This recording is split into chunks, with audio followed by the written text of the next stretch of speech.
So today I want to talk about, this is a very common question at the restaurant and people ask me all the time, Marcus, what is a high quality oil? What's the difference between oils, cheap oil and expensive oil? And hopefully my microphone is working today. I've had a problem in the past here with Facebook Live and my microphone. So hopefully the microphone is working. I actually have a plug-in microphone today, a corded lavalier mic into my phone. So, oil. What is the difference in oils? Most common question. One of the most common questions here at the restaurant. People know that I know a lot about food production, food politics, the ins and outs of dirty and clean food. So, when you buy oil, and you're buying this oil at home, or buying it in restaurants, and I got to tell you, when I go to buy oil, cooking oil, salad oil, some restaurants claim they use olive oil for certain things. Olive oil can be used, but in a restaurant setting, it's usually in a blended type if you're cooking with it. And story, Jamie's right here next to me right now, so she's not on camera, but hopefully you can hear her with the mic. I wasn't thinking about, so hopefully you can hear her with the mic. Say hi, Jamie. Hello, everybody. So when I go to buy oil, I have an option to buy oil in a 35-pound pail, which is a 5-gallon unit, for 15 or 16 or 17 bucks. Those exist out there. The oil that we buy to cook with and to make salad dressing with costs about $65 to $120, depending upon what we're using it for. So it's a drastic difference in oil. Now, I'm going to tell you the difference of that oil here. Basically, that cheap oil that most restaurant food uses, that most restaurants use and put in their fryer, that they put in their saute pans, is made with a chemical called hexane gas. And hexane gas, just how it sounds, is made from petroleum or gas or crude oil. So Jamie, I pulled up, you can go online and type in Dangers of Hexane Gas. In fact, I was on the MSD website a little earlier, the Material Safety Data Sheets. Those are the, where it tells the dangers of chemicals. If you go on the MSDS website and you look up hexane, it'll tell you that it's used for food production, specifically for oil production. It's used to extract oil out of seeds and nuts. And so when you go to a restaurant and or you go to the store and you buy like frozen French fries, those frozen French fries are already pre-fried in a warehouse, in a processing facility somewhere where they've used a cheap oil to put in those, unless you're buying organic French fries with, you're paying 3-4 times the price for. So literally, people, the price difference is shocking on this, and most restaurants aren't willing to spend this kind of money across the board. So here we go, Jamie. Why don't you tell them well, we just found another article on hexane and hexane solvents and gases, or whatever it's called. So here, why don't you talk about that? Sure. So I'm just going to tell you a little bit about the dangers of hexane. Hexane is a chemical that comes from gasoline, like Marcus said. There's a lot of problems if you are exposed to hexane. Lots of problems. Lots of problems by ingesting it or other ways, right? Like by touching it or anything like that. So where's hexane gas used? Does this article tell you where it's used? Because it's used in like glue. Oh, okay, so it's mainly used in the production of glue, paint, shoes, and furniture. And oil. And canola and oil, corn oil, nut oils, safflower oil, sunflower oil. They use hexane gas across. Hexane gas is used across the board to manufacture those cheaper industrial oils. Unless you're paying 2-3 times the price, you're getting hexane gas in it. Now, somebody's going to say, well, how do I know if my oil has hexane gas in it, Marcus? Which is a common question as well. You're actually going to see on the label of that oil, of that fryer oil, that saute oil, that so-called salad oil, it'll actually say hexane gas free, because the manufacturer is going to want you to know that, hey, we've gone above and beyond and we need to justify our cost for charging 3-4 times the price. You're not going to pay 3 or 4 times the price for an oil unless you see the words expeller pressed or hexane gas free. Now, expeller pressed is the same thing as it can be the same thing as hexane gas free. Basically, when something's expeller pressed, you're basically taking it and mechanically extracting the oils out of something. So imagine olives going into a machine where they're wringing out the olives and the oil comes out. So almost like juicing. You're almost basically juicing these nuts, seeds, olives to extract the oil. The hexane gas, they throw the hexane gas on these nuts and seeds, and it automatically all of a sudden starts discharging the oil. So Jamie, keep going with the dangers of hexane gas and what it's related to. Now, keep in mind, you have 100% consumed oils in your lifetime, probably in the last day or so, that have had hexane gas in them, without a doubt, 100%.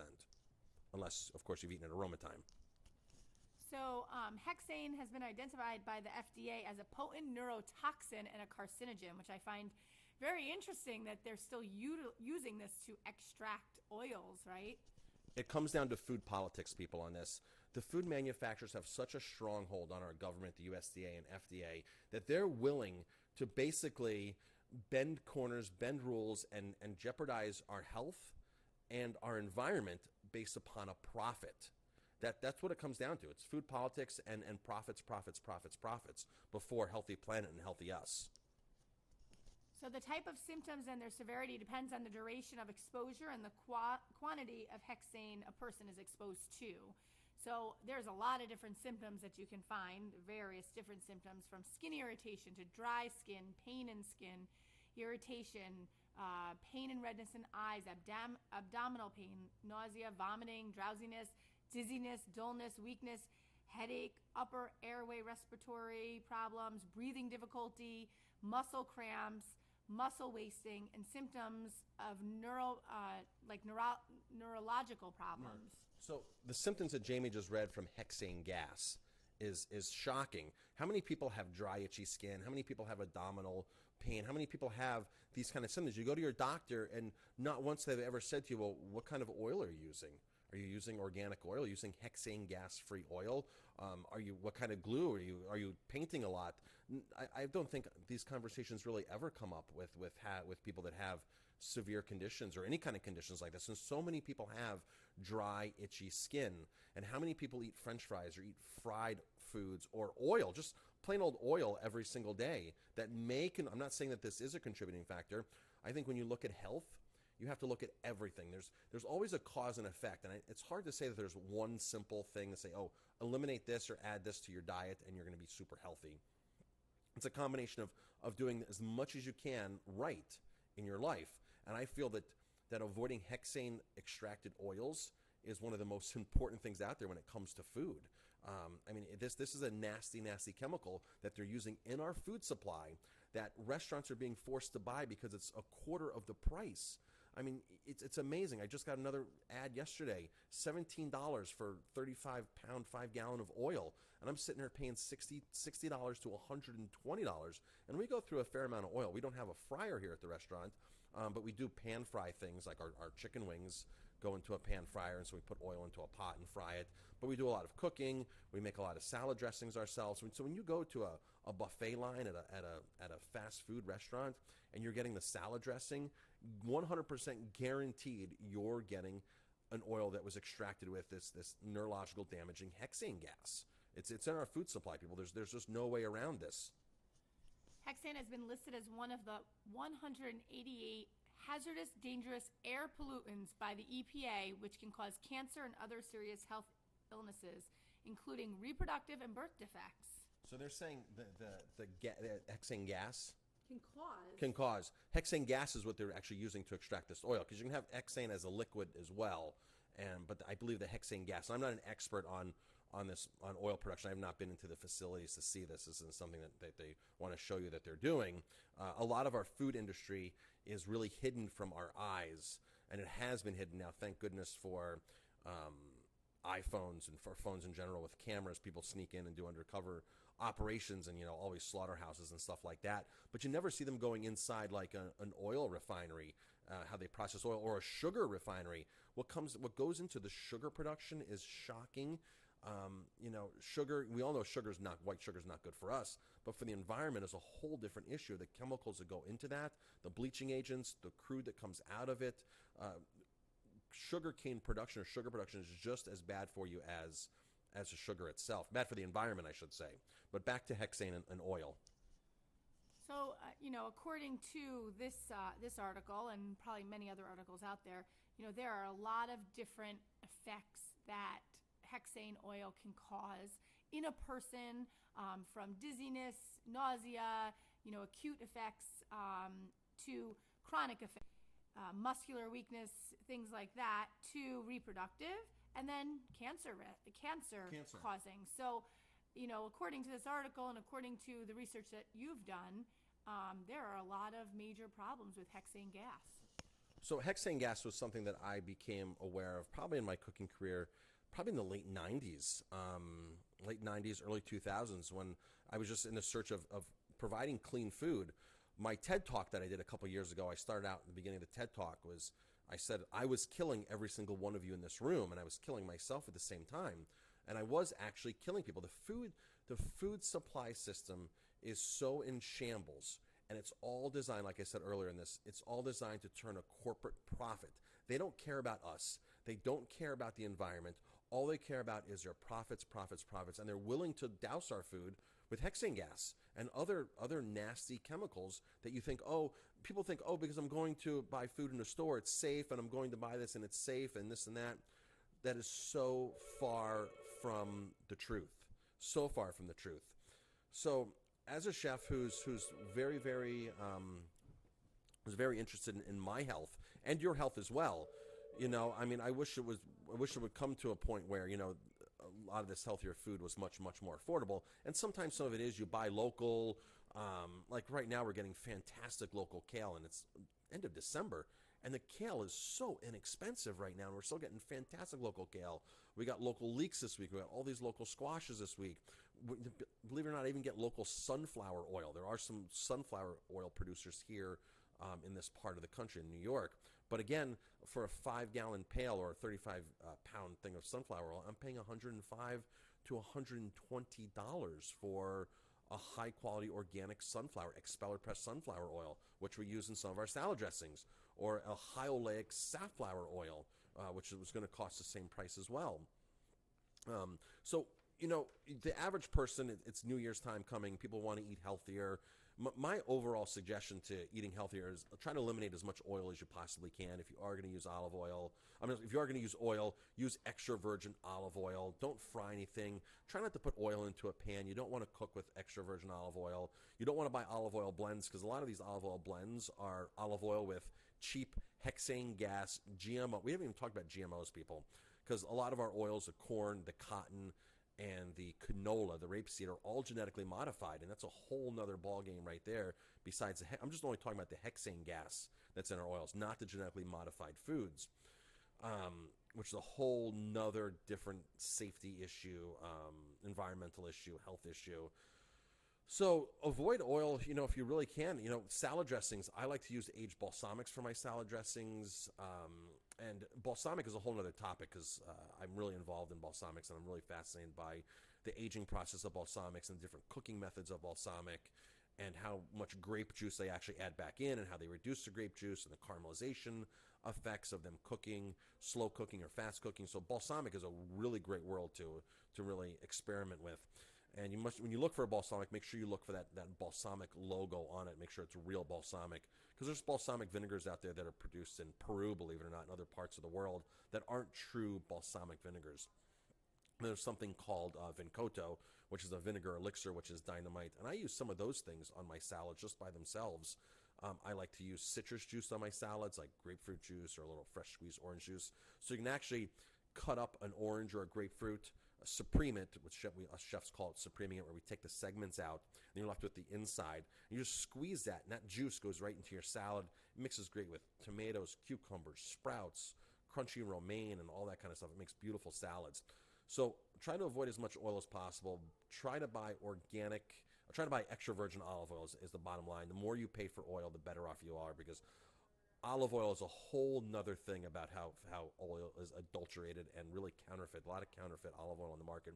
If you're going to Sam's Club or ShopRite or any of these stores and buying a gallon of olive oil, a 3-liter of olive oil, it's very, very, very questionable, the quality of what's actually in there. Even though it says extra virgin, and even though it might be $20, it's really not the real deal when it comes to olive oil. Jamie and I were on an olive oil. We went to Italy last year, a year ago. Took our family there, went to wineries and went to olive oil facilities. And I got to tell you, it costs, for a small bottle of olive oil, the small liter bottles, half-liter bottles, it costs like €5 for them, their cost to put that olive oil into the bottle. By the time you ship it over here, it goes through a distributor, it goes to the store, and gets marked up all these times, you're looking at in the store a $25 small bottle of olive oil. Most people would never, ever pay $25 for an extra virgin small bottle of olive oil. Well, I'm telling you, you have to pay $25. Pay the $25 for that olive oil. Use it less. Use it wisely. Don't cook with the olive oil. If you need an oil to cook with, I suggest coconut oil is really good to cook with. If you use butter, butter's fine to cook with. Maybe like a high oleic safflower or sunflower. These sunflower oils get really good high heat resistance. A general rule, if you're cooking with oil, if the oil smokes, if you get to the smoke point and the pan starts smoking, discard that oil immediately. Do not use that oil. That is 100% detrimental to your health. You never want to reach a smoke point on oil. In fact, the more you heat an oil, in even 200 degrees, 300 degrees, 350, the more you heat an oil, the more detrimental it is anyway. Oils really work well for heating, for the cooking application, as far as searing something, making something crispy, making a French fry. But when you look at the makeup of the oil and what's happening on a molecular level, that oil, it's just not a safe food to consume. Oil is best consumed actually in the nut itself. That's why when you buy an almond or a walnut, the oil that's encapsulated in there, in whole wheat flour, the oil, the vitamin E that's encapsulated into that whole food is actually the healthiest and safest to eat. Once you start extracting oil, it's exposed to air, you're removing it from its whole food. It's a whole different game at that point. And the reason why you buy a lot of oils in the grocery store that are actually rancid to begin with, and especially when you buy a trans fat, or something that's hydrogenated, those are automatically rancid. But you can't smell the rancidity in the oil because the oil has no protein. And the protein is where you're going to start smelling those off odors and flavors. Now, imagine if you're in the restaurant world and you've been frying chicken wings in a fryer for a couple of days. You're going to start smelling that oil, and that oil's going to be like, oh man, that's disgusting. That's a nasty smell. Or maybe you got French fries that were fried in that same oil, and you're like, these French fries are off. That's because that oil has been subjected to 325, 350 degrees over and over and over again all day long. Because what happens in a commercial fryer in a restaurant, people, is the chefs walk in first thing in the morning at 10:30, 11 o'clock. They crank on that fryer, and it brings it up to a temperature. It's on a thermostat. So as soon as that temperature drops down, the fryer kicks it on again. So all day long for 12 hours during service, that fryer is constantly held at 325, 350 degrees. Things drop into it. The temperature drops to 275. And all of a sudden it kicks up again because you drop frozen French fries into a hot oil. The temperature does drop. And you drop chicken wings into there. And all these things build up in that oil. And after 2 days of frying food in these fryers, you'll smell the rancidity. You're like, oh, that oil is bad. Well, wrong. That oil was bad when it actually arrived at the restaurant door. That oil was pressed, or in this case, hexane gas dissolved, extracted 6 months earlier. It sat in a warehouse. If it was a summertime, it could have been on a truck that was 100 degrees. It could have been on a pallet that was sitting out on a loading dock and just sitting in the sun, baking, and then going back and forth and being exposed to air when it was done. And so, but you have to honestly believe me, that stuff was rancid when it actually hit the door of the restaurant. Consuming rancid oil, consuming oil that is genetically modified, consuming oil that has hexane solvents in it is detrimental to your health. So I will repost this video. I think it's super important, especially now since people are at that New Year's point and they want to eat healthier. Cut as much of the oil out as possible. Totally cut as much out as possible and buy the expensive olive oil, buy the expensive coconut oil, buy this. I like sunflower oil if you're going to cook. Sunflower oil is really good to cook with. And a lot of regions across the U.S. do produce sunflower oil, so you can actually buy a local sunflower oil to you. Jamie, anything else about oils? And hexane gas, that was pretty shocking. That was really shocking. So go up, look up Dangers of Hexane Gas. Look in the MSDS material safety data sheets on what it is on hexane gas, and really question people, why is hexane gas in our food? Why is hexane gas in oil? And the bottom line is money, money, money. It all comes down to corporate profits. I hope the audio was much better in this one. Like I said, I have a separate lavalier mic that's plugged into my iPhone. Because a couple of these live videos I've done before have not had good audio, and it goes in and out, or it actually hesitates to come in. I'm not sure why that is. So hopefully you're able to get all of this with this microphone. And that's it. Happy New Year, everybody. Eat well, be healthy 2017, healthy and prosperous 2017.